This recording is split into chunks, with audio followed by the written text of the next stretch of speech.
అన్నంటే బాబు ముందు బండి పని బండి అప్పు అయిపోయి అప్పుడు చూద్దామని ఆ బండి అప్పు అయ్యి 2-3 సంవత్సరాలు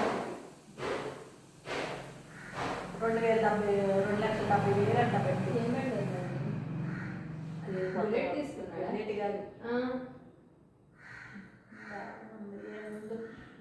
మంచిదే చిన్నోడికి నచ్చలు ఆ బండి డబ్బు బండి తీసుకున్నాడు అంటాడు ఆడు. 2,70,000 పెడితే అదంతా వేస్ట్. ఈ డబ్బుకుంటే ఏమి రాదు తెలియదు సావదా. ఇద్దరు వాడుకుంటున్నారా ఎవడ బండి అంటే ఎవడ ఒకటి బండి మీద ఒకటి చేసేది పని లేదు అసలు. చిన్నోడిదే ఇది ఏదో ఆ పేరు నాకెక్కడ వచ్చచ్చు.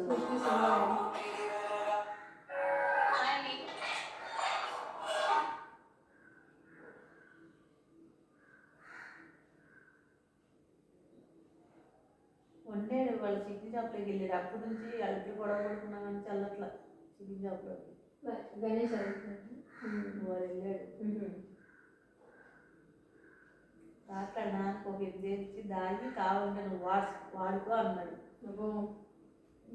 మీ అన్నయ్యకి మనం అడ్డం వేసినా కూడా ఇబ్బంది తెలుసా. తర్వాత నేను తెచ్చి కట్టొద్దా అంటుంది అన్నయ్య. తీసుకున్నారా తీసుకుంది. వాడుకో కావాలంటే కోడి కట్టు నాకు మాత్రం తీసుకెళ్ళాడు. నాకెందుకు వాడుకుంటాం లేనిపోయి నేను తెచ్చి కట్టొద్దా ఇట్లా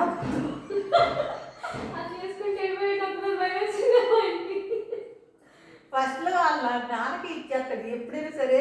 జీతం నాకు ఫస్ట్లో నాకు ఒకసారి మీ జీవితాలకు వదిలేస్తారా నీకు వదిలేస్తారా మీ నాన్న నేను పడలేనయ్యా. ఎప్పుడైనా సరే ఏ వచ్చినా సరే నువ్వు మీ నాన్న దగ్గర దాచుకో.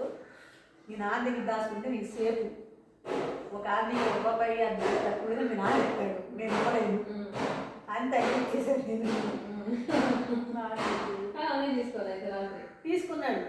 అయితే వాడుకో వదిలేదు దాసి పూలాడు ఫస్ట్ కంటున్నాడు. ఎప్పుడు 6,000